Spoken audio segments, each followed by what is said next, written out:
அத்தியாயம் அல் ஹதீத். மதீனாவில் அருளப்பட்டது. வசனங்கள் 29. அளவிலா கருணையும் இணையிலா கிருபையும் உடைய அல்லாஹுவின் திருப்பெயரால். வானங்கள் மற்றும் பூமியிலுள்ள ஒவ்வொன்றும் அல்லாஹுவை துதிக்கின்றன. அவனே மிக வல்லமை மிக்கவன், நுண்ணறிவாளன். வானங்கள் மற்றும் பூமியின் ஆட்சிக்கு அவனே உரிமையாளன். அவன் உயிரை வழங்குகின்றான், மரணத்தை அளிக்கின்றான். மேலும் அவன் ஒவ்வொன்றின் மீதும் பேராற்றல் கொண்டவனாக இருக்கின்றான். அவனே ஆதியும் அந்தமும் ஆவான். அவனே வெளிப்படையானவனும் மறைவானவனும் ஆவான். மேலும் அவன் ஒவ்வொன்றையும் நன்கறிபவனாயிருக்கின்றான். வானங்களையும் பூமியையும் 6 நாட்களில் அவன்தான் படைத்தான். பின்னர் அரிசின் மீது அமர்ந்தான். பூமிக்குள் செல்பவற்றையும் அதிலிருந்து வெளியேறுகின்றவற்றையும் வானத்திலிருந்து இறங்குகின்றவற்றையும் அதில் ஏறுகின்றவற்றையும் அவன் அறிகின்றான். நீங்கள் எங்கிருப்பினும் அவன் உங்களுடன் இருக்கின்றான். மேலும் நீங்கள் செய்யும் செயல்களையெல்லாம் அவன் பார்த்து கொண்டிருக்கின்றான். அவனே வானங்கள் மற்றும் பூமியின் ஆட்சிக்கு உரிமையாளன். மேலும் அனைத்து விவகாரங்களும் தீர்ப்புக்காக அவனிடமே திருப்பிவிடப்படுகின்றன.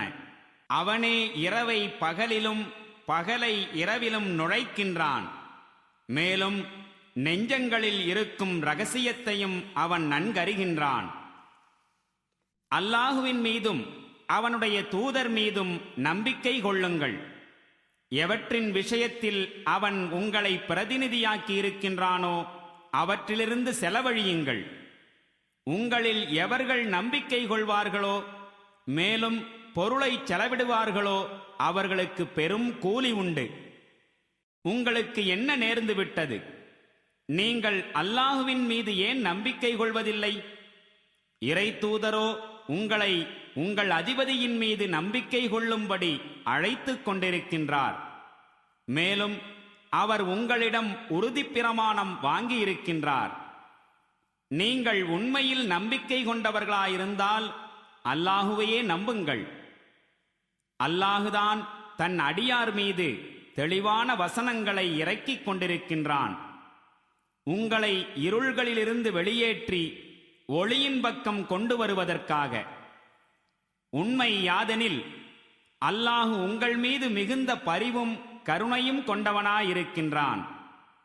நீங்கள் அல்லாஹுவின் பாதையில் செலவு செய்யாமல் இருப்பதற்கு என்னதான் காரணம்? உண்மையில் வானங்கள் மற்றும் பூமியின் வாரிசுரிமையோ அல்லாஹுவிற்கே உரியதாகும். உங்களில் யார் வெற்றிக்கு பின் செலவு செய்வார்களோ மேலும் அறப்போரும் புரிவார்களோ அவர்கள் வெற்றிக்கு முன் செலவு செய்து அறப்போரும் புரிந்தவர்களுக்கு சமமாக மாட்டார்கள். அத்தகையவர்களின் அந்தஸ்து பின்னர் செலவு செய்தவர்களை விடவும் அறப்போர் புரிந்தவர்களை விடவும் உயர்ந்ததாகும். ஆயினும் அல்லாஹ் இரு சாராருக்கும் நல் வாக்குறுதியினை அளித்திருக்கின்றான். நீங்கள் செய்பவை அனைத்தையும் அல்லாஹ் அறிந்தவனாயிருக்கின்றான். அல்லாஹுவிற்கு கடன் கொடுப்பவர் யார்? அழகிய கடன். அல்லாஹ் அதனை பன்மடங்கு பெருக்கி அவருக்கு திரும்ப கொடுப்பதற்காக. மேலும் அவருக்கு மிகச்சிறந்த கூலியும் இருக்கின்றது. அன்று நீர் காண்பீர் நம்பிக்கை கொண்ட ஆண்களையும் பெண்களையும். அவர்களுடைய ஒளி அவர்களின் முன்பும் அவர்களின் வலப்புறத்திலும் விரைந்தோடிக் கொண்டிருக்கும். கீழே ஆறுகள் ஓடிக்கொண்டிருக்கும் சுவனங்கள் இன்று உங்களுக்கு இருக்கின்றன என்று நற்செய்தி அவர்களுக்கு கூறப்படும். அவற்றில் அவர்கள் நிரந்தரமாய் தங்கி வாழ்வார்கள். இதுவே மாபெரும் வெற்றியாகும். அந்நாளில் நயவஞ்சகர்களான ஆண்கள் பெண்களின் நிலை எவ்வாறிருக்குமெனில், நம்பிக்கையாளர்களிடம் அவர்கள் கூறுவார்கள், சற்று எங்கள் பக்கம் பாருங்களேன், நாங்கள் உங்களுடைய ஒளியிலிருந்து சற்று பயனடைந்து கொள்கின்றோம். ஆயினும் அவர்களிடம் சொல்லப்படும், பின்னால் தள்ளிப்போய் விடுங்கள், உங்களுக்குரிய ஒளியை வேறெங்காவது தேடிக்கொள்ளுங்கள். பிறகு அவர்களுக்கிடையே ஒரு தடுப்புச் சுவர் எழுப்பப்படும். அதில் ஒரு கதவு இருக்கும். அந்த கதவுக்கு உட்புறத்தில் கருணை இருக்கும். அதன் வெளிப்புறத்தில் வேதனை இருக்கும். அவர்கள் நம்பிக்கையாளர்களை கூப்பிட்டு கேட்பார்கள், நாங்கள் உங்களுடன் இருக்கவில்லையா? அதற்கு நம்பிக்கையாளர்கள் பதிலளிப்பார்கள், ஆம், ஆனால் நீங்களே உங்களை குழப்பத்தில் ஆழ்த்திக் கொண்டீர்கள், சந்தர்ப்பவாதிகளாயிருந்தீர்கள், ஐயத்தில் உழன்று கொண்டிருந்தீர்கள். மேலும் வீணான எதிர்பார்ப்புகள் உங்களை ஏமாற்றிக் கொண்டிருந்தன. இறுதியில் அல்லாஹுவின் தீர்ப்பு வந்துவிட்டது. மேலும் இறுதி வரை அந்த பெரும் ஏமாற்றுக்காரனான ஷைத்தான் உங்களை அல்லாஹுவின் விஷயத்தில் ஏமாற்றிக் கொண்டிருந்தான். எனவே இன்று உங்களிடமிருந்து ஈடு எதுவும் ஏற்றுக்கொள்ளப்பட மாட்டாது. மேலும் எவர்கள் வெளிப்படையாக நிராகரித்திருந்தார்களோ அவர்களிடமிருந்தும் ஏற்றுக்கொள்ளப்பட மாட்டாது. நரகமே உங்களுடைய இருப்பிடமாகும். அதுவே உங்களை கவனித்துக் கொள்ளும். மேலும் இது மிக மோசமான கதியாகும். நம்பிக்கையாளர்களுக்கு அவர்களின் உள்ளங்கள் அல்லாஹுவின் நினைவினால் உருகுவதற்கும் அவன் இறக்கி வைத்த சத்தியத்தின் முன் பணிவதற்கும் நேரம் இன்னும் வரவில்லையா?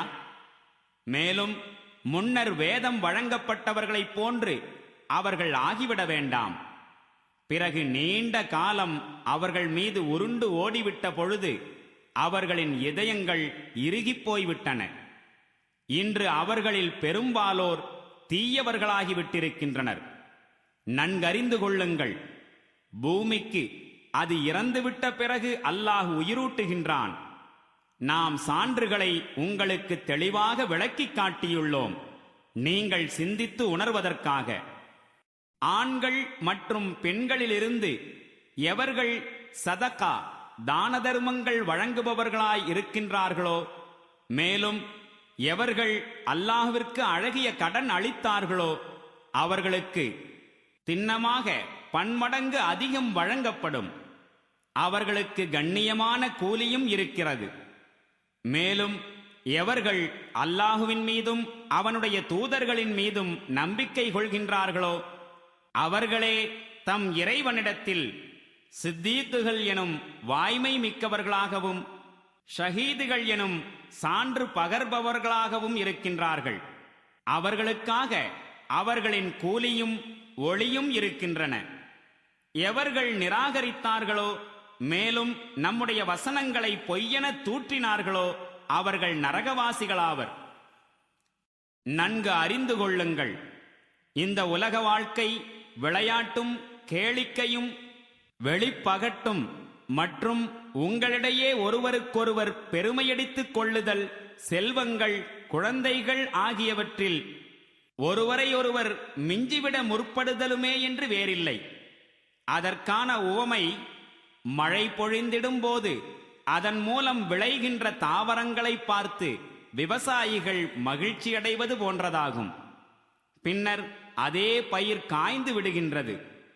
அது மஞ்சளித்து போவதையும் பின்னர் பதறாகி விடுவதையும் நீர் பார்க்கலாம். இதற்கு மாறாக மறுமை எத்தகைய இடமெனில் அங்கு கடும் தண்டனை இருக்கிறது. அல்லாஹுவின் மன்னிப்பும் திருப்தியும் இருக்கின்றன. ஆனால் உலக வாழ்க்கை ஓர் ஏமாற்று சாதனமே தவிர வேறெதுவும் இல்லை. ஓடுங்கள், ஒருவரையொருவர் முந்திச் செல்வதற்கு முயலுங்கள். உங்கள் இறைவனுடைய மன்னிப்பை நோக்கியும் வானம் பூமியின் அளவிற்கு விசாலமான சுவனத்தை நோக்கியும் அல்லாஹுவின் மீதும் அவனுடைய தூதர்களின் மீதும் நம்பிக்கை கொண்டவர்களுக்காக அது தயார் செய்யப்பட்டிருக்கின்றது. இது அல்லாஹுவின் அருளாகும். தான் நாடுகின்றவர்களுக்கு அதனை அவன் வழங்குகின்றான். மேலும் அல்லாஹு பேரருள் உடையவனாக இருக்கின்றான். பூமியில் ஏற்படுகின்ற அல்லது உங்களின் மீது இறங்குகின்ற எந்த துன்பமானாலும் அதனை நாம் உருவாக்குவதற்கு முன்பு அதை குறித்து ஒரு சுவடியில், அதாவது விதியேட்டில் எழுதி வைக்காமல் இல்லை. அப்படி செய்வது அல்லாஹ்விற்கு மிக எளிதானதாகும். இவை அனைத்தும் எதற்காகவெனில் உங்களுக்கு எந்த நஷ்டம் ஏற்பட்டாலும் நீங்கள் மனம் துவண்டுவிடக் கூடாது. மேலும் அல்லாஹ் உங்களுக்கு வழங்கியிருப்பவற்றைக் கொண்டு நீங்கள் பூரித்து போய்விடக் கூடாது என்பதற்காகத்தான். தம்மையே பெரிதாக நினைத்துக் கொள்கின்ற, பெருமை பேசித் திரிகின்ற யாரையும் அல்லாஹ் நேசிப்பதில்லை. இவர்களோ தாமும் கஞ்சத்தனம் செய்கின்றார்கள், பிறரையும் கஞ்சத்தனம் செய்திடத் தூண்டுகின்றார்கள். இனி எவரேனும் புறக்கணித்தால் திண்ணமாக அல்லாஹ் தேவைகள் அற்றவனாகவும் மாபெரும் புகழுக்குரிய தன்மைகள் கொண்டவனாகவும் இருக்கின்றான். நாம் நம் தூதர்களை தெளிவான சான்றுகளுடனும் வழிகாட்டுதல்களுடனும் அனுப்பினோம். மேலும் அத்துடன் அவர்களுக்கு வேதத்தையும் துலாக்கோலையும் இறக்கினோம், மக்கள் நீதியில் நிலைத்திருக்கும் பொருட்டு. மேலும் இரும்பையும் இறக்கினோம், அதில் பெரும் வலிமை உள்ளது, மக்களுக்கு பயன்களும் இருக்கின்றன. இவ்வாறெல்லாம் செய்யப்பட்டது எதற்காகவெனில், அல்லாஹுவை பார்க்காமலே அவனுக்கும் அவனுடைய தூதர்களுக்கும் உதவி செய்பவர்கள் யார் என்பதை அல்லாஹ் கண்டறிவதற்காகத்தான். திண்ணமாக அல்லாஹ் பேராற்றல் கொண்டவனாகவும் வல்லமை மிக்கவனாகவும் இருக்கின்றான். நாம் நூஹையும் இப்ராஹீமையும் அனுப்பினோம். அவர்களின் வழித்தோன்றல்களில் தூதுத்துவத்தையும் வேதத்தையும் வைத்து விட்டோம். பின்னர் அவர்களுடைய வழித்தோன்றல்களில் சிலர் நேர்வழியை மேற்கொண்டனர், அவர்களில் பலர் தீயவர்களாகிவிட்டனர். அவர்களுக்கு பின் ஒருவராக நம் தூதர்களை நாம் அனுப்பினோம்.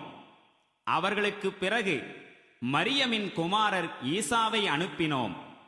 அவருக்கு இஞ்சீலை வழங்கினோம். மேலும் எவர்கள் அவரை பின்பற்றினார்களோ அவர்களின் உள்ளங்களில் நாம் பரிவையும் கருணையையும் ஏற்படுத்தினோம். மேலும் துறவு கோட்பாட்டை அவர்களாகவே தோற்றுவித்துக் கொண்டார்கள். நாம் அதனை அவர்கள் மீது கடமையாக்கவில்லை. ஆயினும் அல்லாஹுவின் திருப்தியை பெறும் பொருட்டு அவர்கள் தாமாகவே இந்த நூதன முறையை தோற்றுவித்துக் கொண்டனர். பின்னர் அவர்கள் எப்படி அதனை பேண வேண்டுமோ அப்படி அதனை பேணவில்லை. அவர்களில் யார் இறை நம்பிக்கை கொண்டிருந்தார்களோ அவர்களுக்கு அவர்களின் கூலியை நாம் வழங்கினோம். எனினும் அவர்களில் அநேகர் தீயவர்களாவர். இறை நம்பிக்கை கொண்டவர்களே, அல்லாஹுவுக்கு அஞ்சுங்கள், அவனுடைய தூதர் மீது நம்பிக்கையும் கொள்ளுங்கள். அல்லாஹு உங்களுக்கு தன் கருணையிலிருந்து 2 மடங்கை வழங்குவான். மேலும் உங்களுக்கு ஒளியையும் அருளுவான். அந்த ஒளியில் நீங்கள் நடந்து செல்வீர்கள். உங்கள் பாவங்களையும் மன்னிப்பான். அல்லாஹு பெரிதும் மன்னிப்பவனாகவும் கருணை புரிபவனாகவும் இருக்கின்றான். இப்படிப்பட்ட நடத்தையை நீங்கள் மேற்கொள்ள வேண்டும். வேதம் அருளப்பட்டவர்கள் இவற்றை அறிந்து கொள்வதற்காக.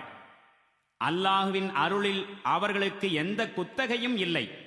மேலும் அல்லாஹுவின் அருள் அவனுடைய கரத்தில்தான் இருக்கிறது. தான் நாடுபவர்களுக்கு அதனை அவன் வழங்குகின்றான். மேலும் அல்லாஹு பேரருள் உடையவனாகவும் இருக்கின்றான்.